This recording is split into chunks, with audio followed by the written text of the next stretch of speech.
जीवमजीवं दवं जणवर्वसुहेळजेळडेदिट्टं देविन्दविन्दवन्दं वन्दे तं सर्वदा शिरसा।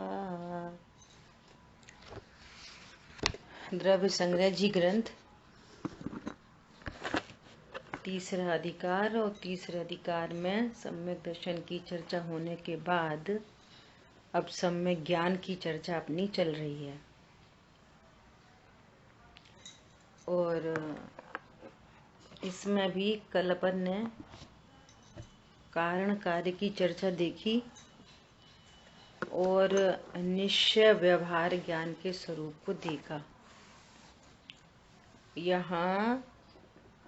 यहाँ व्यवहार ज्ञान को उपचार कहा, लेकिन उसका एंगल बस इतना ही है कि उस समय पर को जान रहा है, उस एंगल से कह रहे हैं व्यवहार ज्ञान। बाकी वो ज्ञान वास्तव में सम्यक ज्ञान ही है, ये ध्यान देने वाली बात थी।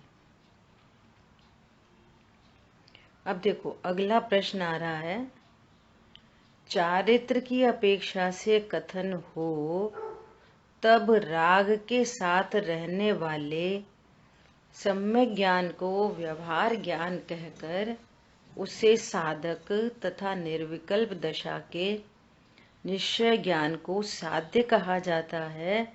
इसका अर्थ क्या है? देखो क्या बोल रहे हैं, अभी उत्तर पढ़ते हैं फिर और समझेंगे। सम्यक दृष्टि अपने पुरुषार्थ में वृद्धि करके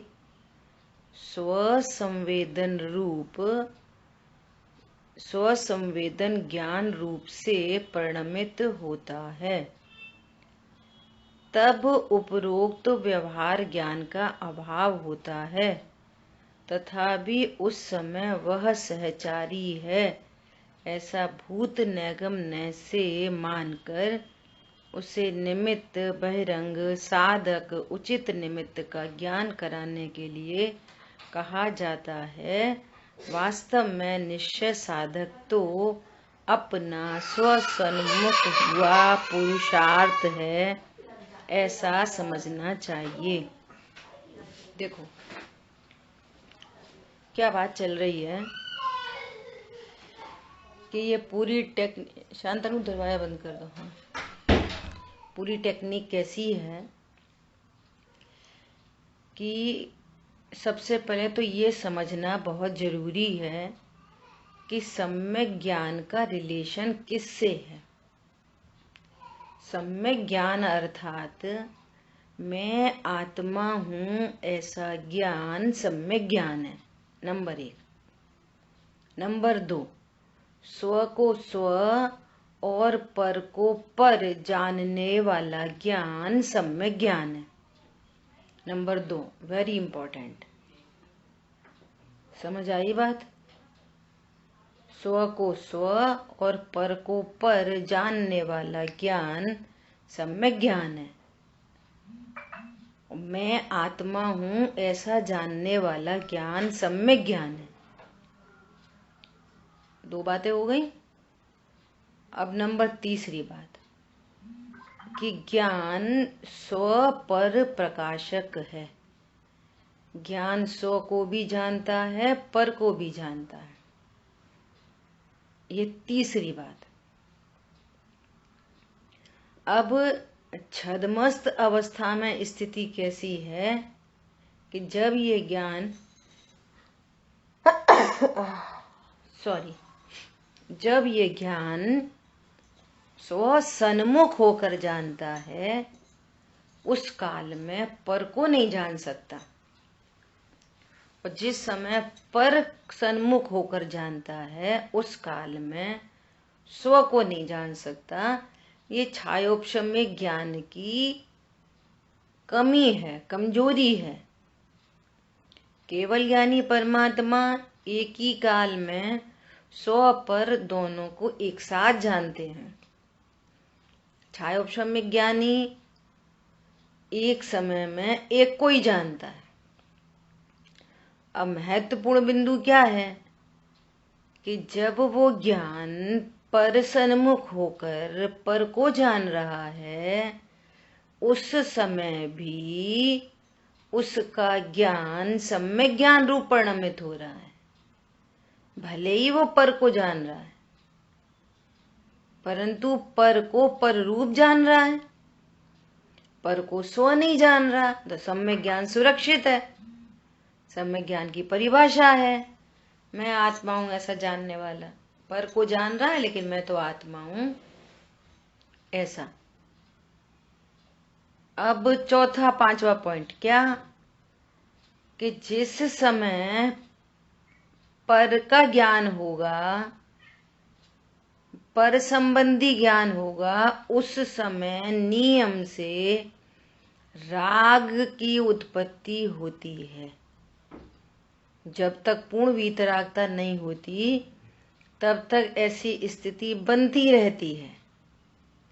लेकिन सम्यक दर्शन, सम्यक ज्ञान, सम्यक चारित्र सुरक्षित है। और जब तक राग शेष है तब तक वो ज्ञान बार बार पर सन्मुख होता है, बार बार स्वसंवेदन रूप परिणमन करता है, फिर पर सन्मुख होता है, फिर स्वसन्मुख होता है। ऐसा अपने क्रमबद्ध में चलता रहता है। कब स्वसन्मुख होगा, कब पर सन्मुख होगा, ये फिक्स है। लेकिन पर को जानने के काल में भी ज्ञान स्व सम्यक ज्ञान ही बना रहता है, वो मिथ्या नहीं होता। मिथ्या तो तब हो कि जब अपने को जन्मने मरने वाला जाने। मिथ्या तो तब हो जब अपने को कर्ता जाने। मिथ्या तो तब हो जब पर से अपने को लाभ जाने। मिथ्या तो तब हो कि ये राग द्वेष मैं कर रहा हूँ, स्त्री दुकान मकान मेरे हैं, मैं जन्मने मरने वाला हूँ। मिथ्या तो तब हो, लेकिन मैं तो अविनाशी गायक हूँ, मैं परिपूर्ण गायक हूँ, मैं अकर्ता गायक हूँ, मेरा कोई संयोग मेरा नहीं। ये सम्यक ज्ञान बना रहता है। पर को जानता है और सम्यक ज्ञान बना है। समझ आ रही बात? और जैसे ही स्वसन्मुख हुआ तो स्व संवेदन रूप ज्ञान है, तो उस समय वीतरागता उत्पन्न हो रही है। पर सन्मुख हुआ तो राग उत्पन्न हो जाएगा। ये निमित्त नैमित्तिक संबंध है ज्ञान की पर्याय में और चारित्र की पर्याय में। जब भी ज्ञान स्वसन्मुख होगा उस समय परिणति में वीतरागता उत्पन्न होगी। और चारित्र की परिणति यदि अधिक स्थिर हो जाए तो कहो वीतरागता की वृद्धि हो जाए और गुण स्थान बढ़ जाए। कहो 100 बार अनुभूति हो और गुण स्थान वही का वही बना रहे। कहो दूसरी ही बार अनुभूति हो और गुण स्थान बढ़ जाए। समझ में आ रही है बात? ऐसा कार्यक्रम चलता रहता है। तो अब कह रहे हैं कि जब वो स्वसन्मुख रूप परिणमन करता है तब व्यवहार ज्ञान का अभाव हो जाता है। कि अभाव नहीं हो जाता, तब भी उसको देवशार गुरु का ज्ञान बना रहता है ना। दोनों बातें बनी रहती हैं। स्वसन्मुखता के काल में व्यवहार ज्ञान बना रहता है, व्यवहार ज्ञान के काल में मैं आत्मा हूं ऐसा ज्ञान बना रहता है। इसलिए क्या कह रहे हैं, इसलिए वास्तव में निश्चय साधक को अपना स्वसन्मुख हुआ पुरुषार्थ है ऐसा समझना चाहिए। बार बार उसका स्वसन्मुख होने का पुरुषार्थ चला रहता है। और जब पर सन्मुख होता है तो पर पदार्थ संबंधी ज्ञान होता रहता है। लेकिन कभी भी वो पर को मैं हूँ, मेरा है, मैं करता हूँ, भोगता हूँ, मेरे को लाभ है, हानि है, ऐसा वो ज्ञान नहीं जानता। समझ आ गई बात?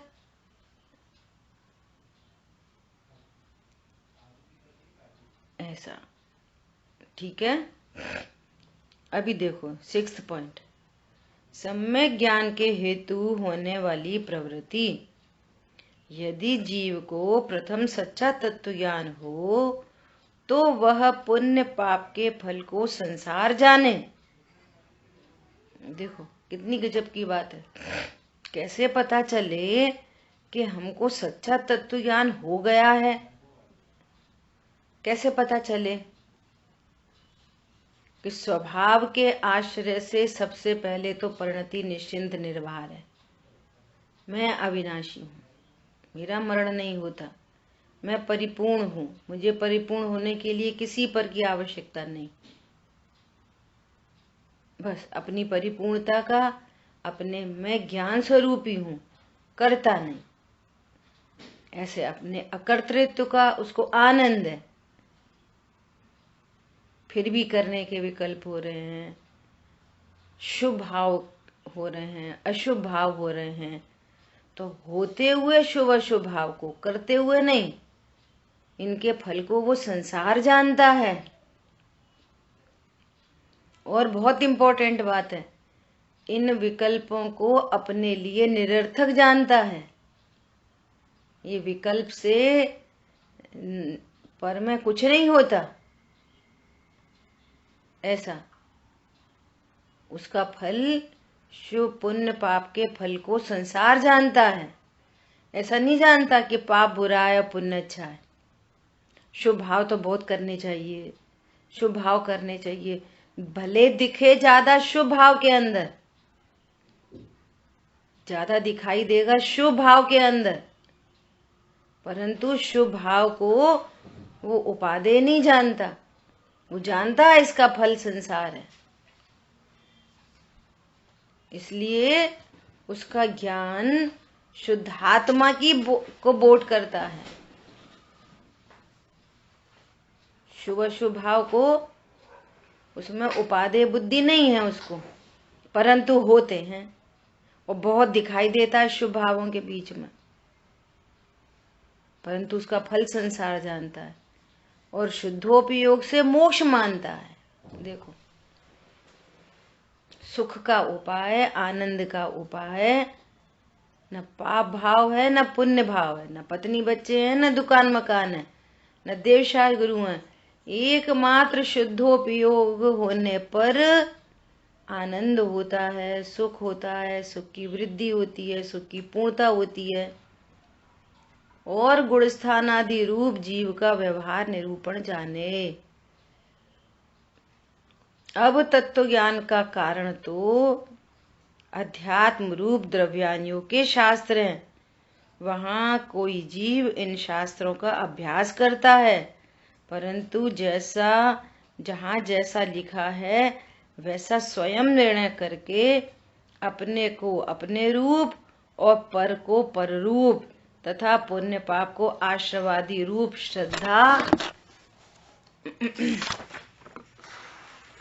श्रद्धा नहीं करता। इसलिए यथार्थ निर्णय करके मैं ज्ञान स्वरूप हूँ ऐसा स्वयं को पर से भिन्न केवल चैतन्य द्रव्य में अनुभव करना कार्यकारी है। बस यही कार्यकारी है। ये नहीं क्यों लगा दिया, ये समझ में नहीं आई। वहां कोई जीव इन शास्त्रों का अभ्यास करता है, परंतु जहां जैसा लिखा है वैसा स्वयं निर्णय करके अपने को अपने रूप, पर को पर रूप तथा पुण्य पाप को आश्रवादी रूप श्रद्धा करता है। ये नहीं शब्द नहीं आएगा यहाँ पे, श्रद्धा करता है। इसलिए यथार्थ निर्णय करके मैं ज्ञान स्वरूप हूँ ऐसा स्वयं को परद्रव्य से भिन्न केवल चैतन्य द्रव्य में अनुभव करना कार्यकारी है। ये सम्यक ज्ञान का हेतु है। कितना क्लियर लिखा है बोलो। प्रथम तो सच्चा तत्व ज्ञान हो, प्रथम तो सच्चा तत्व ज्ञान हो। तत्व ज्ञान कैसा कि पुण्य पाप के फल को संसार जाने। हम तो बहुत स्वाध्याय करते, हम तो बहुत नियम संयम से रहते, शुभ भाव से लाभ जाने, है ना, अपने स्वरूप को नहीं जाने, तो फिर काम नहीं बनता। अब तत्व ज्ञान का कारण तो द्रव्यानियों के शास्त्र हैं, तो इन शास्त्रों का बारंबार अभ्यास करे स्व को स्व जाने, पर को पर जाने, शुभ अशुभ भाव को आश्रव जाने, और मैं तो ज्ञान स्वरूप हूँ ऐसा जाने। ऐसा तत्व निर्णय कार्यकारी है। अब देखो सम्यक ज्ञान के भेद। यह भेद 5 हैं: मति, श्रुत, अवधि, मन, पर्याय और केवल ज्ञान। ये 5 ज्ञान गुण की सम्यक पर्याय हैं। मति श्रुत ज्ञान तो सारे जीवों को होता है, एक इंद्री से लेके संगी पंचेंद्री तक सारे ही जीव मति श्रुत ज्ञानी हैं। तो जो ज्ञान अपने को आत्मा नहीं जानता वो कुमति है। जो श्रुत ज्ञान अपने को संयोग शरीर वाला जानता है वो कुश्रुत है ना। और नारकी और देवगति के जीवों को भव प्रत्यय ज्ञान होता है, उनको स्टार्टिंग से ही अवधि ज्ञान होता है।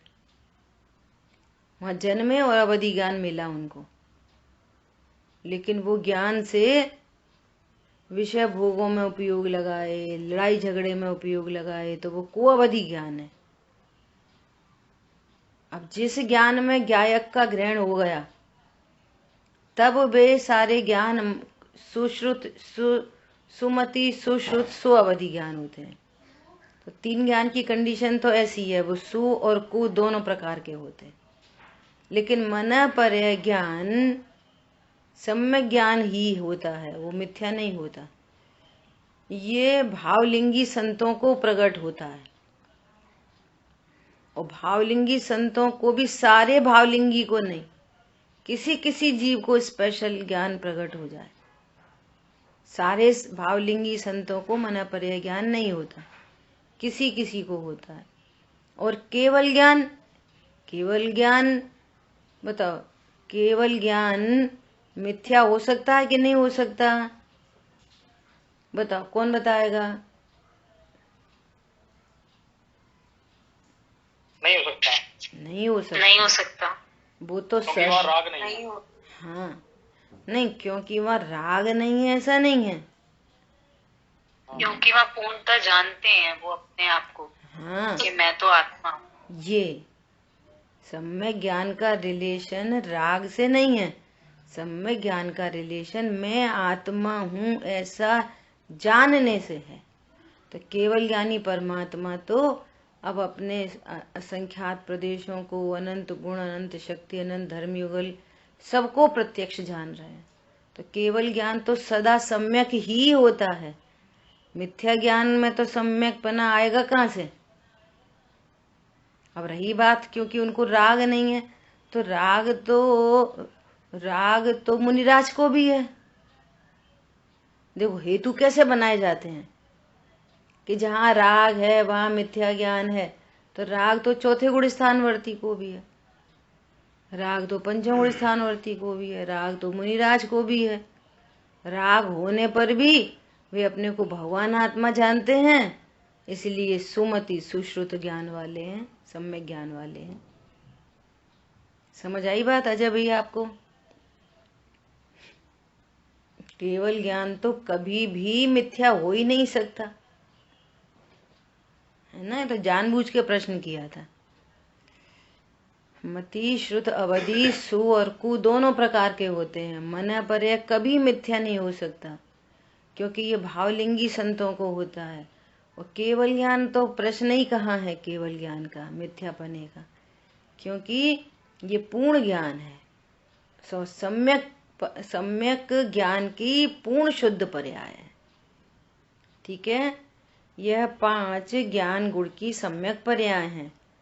यह ज्ञान की हीनादिकता रूप भेद सामान्य ज्ञान स्वभाव का भेदन नहीं करते, प्रत्युत उसका अभिनंदन करते हैं, अभेद रूप घोषित करते हैं। ये है ना, दादा ने ये सब चीजें किन्हीं किन्हीं ग्रंथों से कलेक्शन करा है। ये जो है कि ज्ञान का अभिनंदन करती हैं ये 5 पर्याय, ये समय सारजी की गाथा है। वहां पर लिखा है कि ये जो 5 प्रकार की पर्याय हैं, ये तो हीनाधिकता से कितने ज्ञेयों को जानते हैं, इसलिए इनका नाम मति शुद्ध अवधि मन पर केवल ज्ञान पड़ा है। केवल ज्ञान मतलब संपूर्ण को जानने वाला, मति शुद्ध मतलब अल्प को जानने वाला, अवधि मतलब कि डायरेक्ट आत्म प्रदेशों से देश प्रत्यक्ष जानने वाला, मन पर मतलब किसी अन्य के मन की बात को जानने वाला, है ना। तो इस प्रकार से इनकी हीनाधिकता कितने ज्ञेयों को जान रहा है, इसलिए ये पर्या हैं। वास्तव में यदि इनमें से मति शुद्ध अवधि मन पर्या हटा दो, केवल हटा दो, तो पीछे पीछे क्या बचेगा? ज्ञान ज्ञान ज्ञान ज्ञान ज्ञान। तो ये क्या कह रहे हैं कि ये सारी पर्यायें सम्यक ज्ञान का अभिनंदन करती हैं।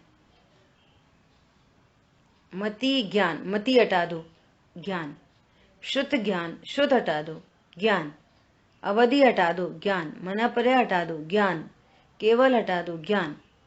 ये सब सम्यक ज्ञान की 5 पर्याय हैं और सामान्यपने ये सब ज्ञान का ही अभिनंदन करती हैं, ऐसा कह रहे हैं। इसलिए ऐसे एक अभेद आत्म स्वभाव का अवलंबन करना चाहिए, उसी से निज पद की प्राप्ति होती है। हम पूजन तो करते हैं, हे प्रभु अक्षय पद प्राप्ताय अक्षतम निरुपामिति स्वाहा, और अपने स्वरूप को जाने नहीं, तत्व ज्ञान करें नहीं, निज पद का पता नहीं, अपने को स्त्री पुरुष जानते रहें, धन से लाभ जानते रहें, अवक्ष सेवन से शरीर स्वस्थ रहेगा ऐसा जानते रहें। डॉक्टर जरा सा बोल तो दे, क्या पिया करो? बीट रूट का जूस पिया करो, चुकंदर का जूस। गजब हो गई, जैनी और चुकंदर का जूस। और डॉक्टर बोले विटामिन ए चाहिए, गाजर का जूस खाओ पियो। अब ये गाजर के जूस बन रहे हैं 1-1 किलो 2-2 किलो। ये क्या सम्यक्त को प्राप्त करेगा ऐसा जीव, जिसको अभी यही नहीं पता, अन्याय अनीति अवक्ष जिसके जीवन में है, जिसको यही नहीं पता है कि इनमें कितने जीवों का घात है। कोई ऐसा सुबह चर्चा आई थी, कोई ऐसा जाने कि धन से ही सुखी होते हैं, तो तुम ढमोकार मंत्र नहीं पढ़ा तुमने अभी तक, ये समझ लो। धन के बिना कैसे चले भैया, धन के बिना कैसे चले? तो 5 परमेष्टि कितने धनवान हैं, फिर आप कैसे, आपका ज्ञान ये वाली बात स्वीकार कर रहा है कि वे सुखी हैं? बोलो, आपका ज्ञान इस बात को कैसे स्वीकार करेगा कि वे धन के बिना कैसे सुखी हैं? यदि तुम सुखी हो धन से तो फिर वे दुखी हैं, और बेसुखी हैं तो तुम्हारी नॉलेज रॉन्ग है। एक को करेक्ट करो। ये घर में बंटवारे का झगड़ा, इनका झगड़ा उनका झगड़ा, कैसे विलय को प्राप्त होता है? अरे वो धन का लक्ष्य करके अनंत क्लेश होना और उससे अनंत पाप का बंध होना, ये अच्छा है? या 10, 20, 50 लाख का लक्ष्य छोड़कर स्वभाव की सन्मुखता से आनंद हो सकता है, ये अच्छा है? बोलो क्या अच्छा है? बोलो क्या चीज अच्छी है? धन के पीछे बहुत चित्त क्लेशित हो और वर्तमान में दुख हो, भविष्य में दुख हो और अनंत बंध का हेतु हो, ये अच्छा है?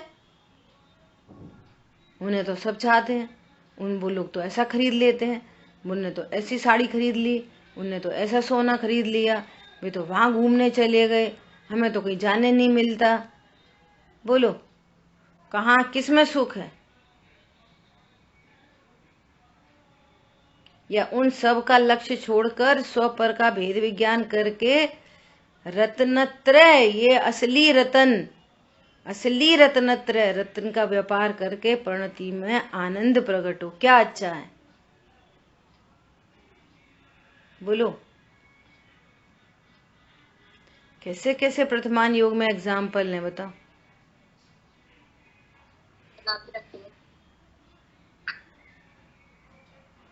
एक बार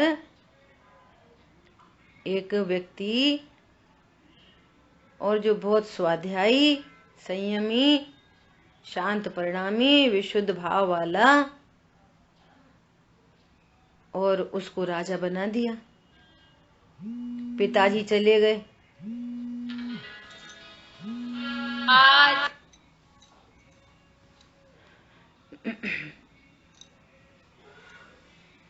पिता चले गए मुनि धर्म अंगीकार करके, और पुत्र को राजा बनना पड़ा।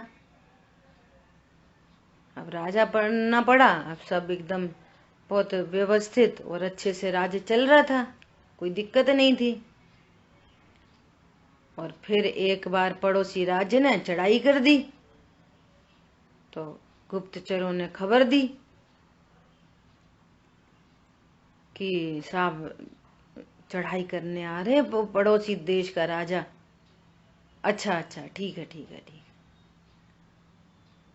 तो आप कुछ आदेश दो, मैं देख लूंगा, मत परेशान हो। साहब सेना तैनात करें कि नहीं नहीं हम देख लेंगे। साहब अब तो सीमा पर आ गए कि बहुत अच्छी बात है। अच्छी बात है? अरे वो तो किले के अंदर ही घुसे आए। अरे अरे बहुत अच्छी बात है, बहुत अच्छी बात है।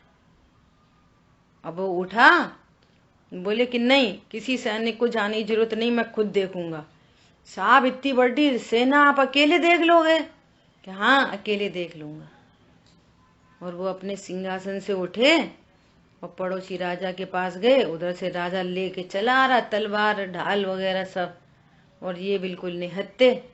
और पहुंचे उसके सामने कि प्रभु आप क्या चाहते हो? कुछ नहीं, तुम्हारा राज्य को मैं जीतना चाहता हूँ।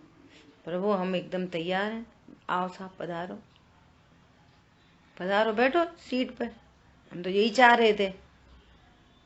वो चले, हम तो चले मुनि दीक्षा लेके। समझ में आ रही है बात? जिसको ये पता चले कि सर्व सुखों की उत्पत्ति का कारण ये निज पद है, वो क्यों पर पद में अपना समय शक्ति बर्बाद करेगा? ये वाली बात जब तक समझ में नहीं आती है, तब तक हजार करोड़ अनंत किंतु परंतु लगे हैं। अनंत क्यों लगे हैं? अभी इनको अनंत बंद होना है, इसलिए। और जहां ये पता चल गया क्या कि साधन भी मैं ही हूँ, साध्य भी मैं ही हूँ, अपने ज्ञान स्वभाव के अवलंबन द्वारा अपने शुद्ध स्वरूप का आश्रय करके, और यहाँ आनंद प्रकट हो सकता है। अनंत पंच परमेष्ठी भगवंतों ने ऐसे ही आनंद को प्राप्त किया है, वही हमें दर्शा रहे हैं, तो हमें आज ही स्वीकार है उनकी बात। बस काय की लड़ाई झगड़ा करो, बैठो। हमारे समय शक्ति बेकार जा रही थी ऐसे। समझ में आ रही है? छोटा भाई बोल रहा है हम एक पैसा नहीं देंगे, मत दो। क्या दिक्कत हो रही है? अपने पास है वही छोड़ के जाना है। पकड़ में आ रही है बात?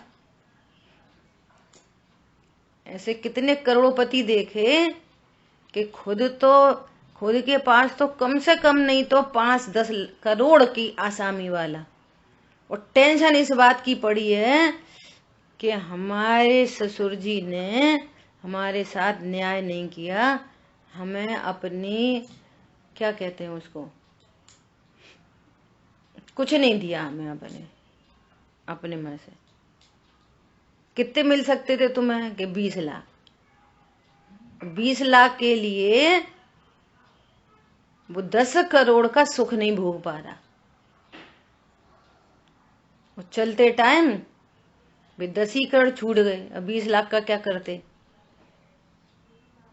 पॉइंट समझ में आ रहा है? ये बहुत बड़ी बातें होती हैं।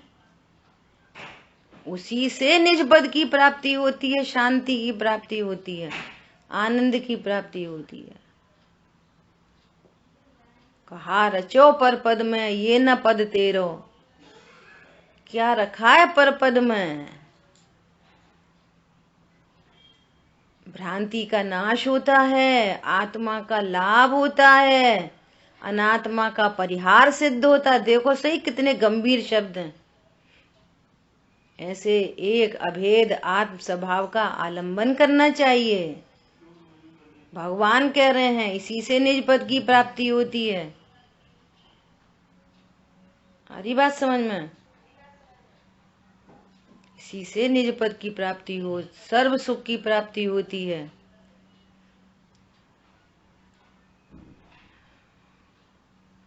जिसके आश्रय से ही प्रगटे सभी पूज्य पद दिव्य ललाम।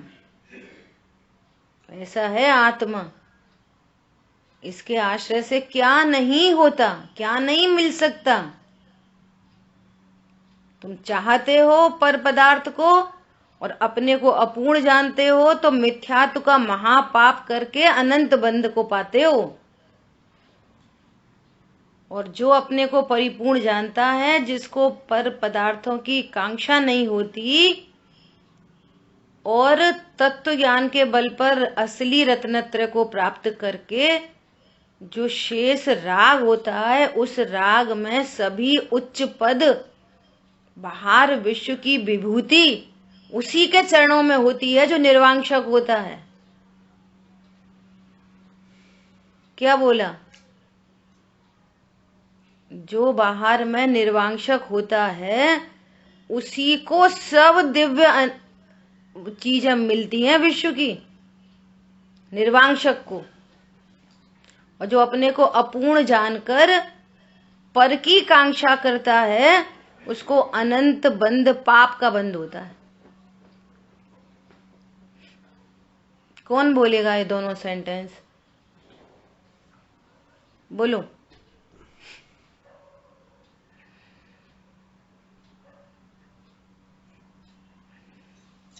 जो पुण्य की वांछा नहीं करता है उसको पुण्य का बंध होता है, और जो पुण्य की वांछा करता है उससे पाप का बंध। ऐसा नहीं, करेक्शन करो। और कौन बोलेगा? जय जिनेंद्र। जय जिनेंद्र। अपने को अपूर्ण मानना, पर में सुखी होना, दुखी होना, आकांक्षा करना सबसे बड़ा पाप है। मिलती है, सुख साधन मिलते हैं, और जो वांछक होता है उसको अनंत कर्मों का बंध होता। क्या बोला? अपने को अपूर्ण जानकर, पहली शर्त, मैं तो परिपूर्ण हूं। अपने को अपूर्ण जानना, पहले ही घड़ा उल्टा हो गया। अब अपने को अपूर्ण जानकर मैं किसी लायक नहीं हूं, मैं विश्व का सबसे नालायक तत्व हूं। समझ में आ रही है? और है कैसा? अनंत गुणों का धनी। अब मैं तो ऐसे ही बेकार तत्व हूं। अब मैं किससे सुखी होऊंगा, किससे परिपूर्ण होऊंगा? तो पर पुण्य की नहीं, पर पदार्थ की वांछा, पर पदार्थ की वांछा, अपने को अपूर्ण जानकर पर पदार्थ की वांछा। अब इस ऐसे ज्ञान से अनंत मिथ्यात्व और अनंतानुबंधी जाति का बंध होता है। और मैं परिपूर्ण हूं ऐसा जानकर जो निर्वांशक होता है, जब मेरा ग्लास फुल है एकदम कंप्लीट, उसमें बादाम पिस्ता केसर सब डला है, मिठास आदि सब, अब एक ड्रॉप भी डालोगे तो गिर पड़ेगा, एक सिंगल ड्रॉप भी। मुझे जरूरत ही नहीं, साहब थोड़ा सा और ले लो, और ले लो, जरूरत ही नहीं, कंप्लीट है। वो निर्वांशक होता है। और निर्वांशक, ऐसे निर्वांशक को ही विश्व की सबसे सुपीरियर मोस्ट थिंग्स उसके चरणों में पड़ी रहती हैं, ये कहना है। समझ आ गई बात? अब दूसरी बात कर्म फिलॉसफी से, कि तुम्हारी चाहत बेबुनियाद नहीं है। पहली बात है तुम परिपूर्ण हो, फिर चाह क्यों रहे? दूसरी बात, फिर भी कुछ चाह है तो ये तो विचार करो कि जो कुछ मिलने जुलने वाला है वो कर्माधीन है। बाहर में तो यदि बहुत पुण्य होगा तो सहजपने उपलब्ध होएगा। और तुम्हारे परिणाम ही ऐसे नहीं थे जिससे बहुत पुण्य बनता, तो तुम्हें सामग्री मिलेगी कैसे? तुम चाहते रहो और चाह से आकुलता होती रहेगी, सामग्री मिले नहीं मिले कोई गारंटी नहीं है, और पाप अलग बनता रहेगा। क्या बोला?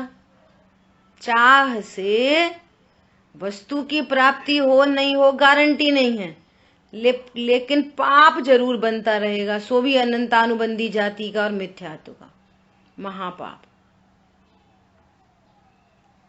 समझ आई बात?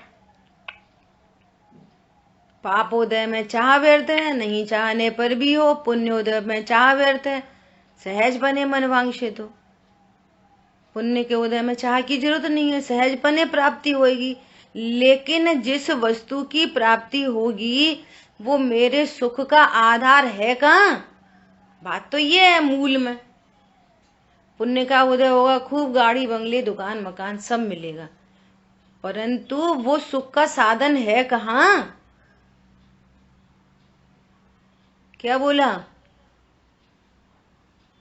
बोलो। वो बाह्य सामग्री, धन दुकान मकान ज्वेलरी साड़ी मोबाइल बच्चे कच्चे, इनसे आत्म लाभ होता है क्या?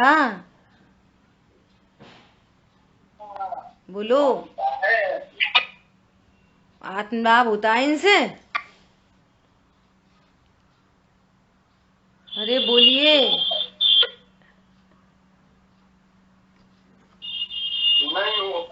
नहीं होता। आत्म लाभ नहीं होता। और स्वरूप, हाँ, और स्वरूप जानने पर हाँ आत्मा का लाभ होता है, और अनात्मा का परिवार सिद्ध हो जाता है। बस ज्ञान में सारा काम हो गया। कर्म भाव कर्म द्रव्य कर्म जोरावर नहीं हो सकता, कोई जबरदस्ती नहीं कर सकते वे कर्म। रे कर्म अपने ठाट तू दिखाता है किसे? किसको जोरावरी करेगा? राग द्वेष मोह उत्पन्न नहीं होते, उत्पन्न नहीं हो सकते। दुख उत्पन्न नहीं हो सकता परिणति में। कर्म पुनः आश्रवित नहीं होता, पुनः बंधता नहीं, और पूर्व में बंधा हुआ झर जाता है। और समस्त कर्मों का अभाव होने से साक्षात मोक्ष होता है। बोलो क्या चाहिए? साक्षात क्या चाहिए बताओ? आनंद की प्राप्ति होती है, सुख की प्राप्ति होती है, निर्भरता आती है, पीस ऑफ माइंड होता है, नहीं तो आकुलता आकुलता आकुलता। देखो फिर से बता रहे हैं, एकदम बहिर्मोह दृष्टि में चर्म चक्षु से ऐसा ही दिखता है। अच्छा तो हम कोई से कम है क्या? तो हम हमेशा चुप रहे हैं क्या? वे हमारे साथ ऐसे ही व्यवहार करते।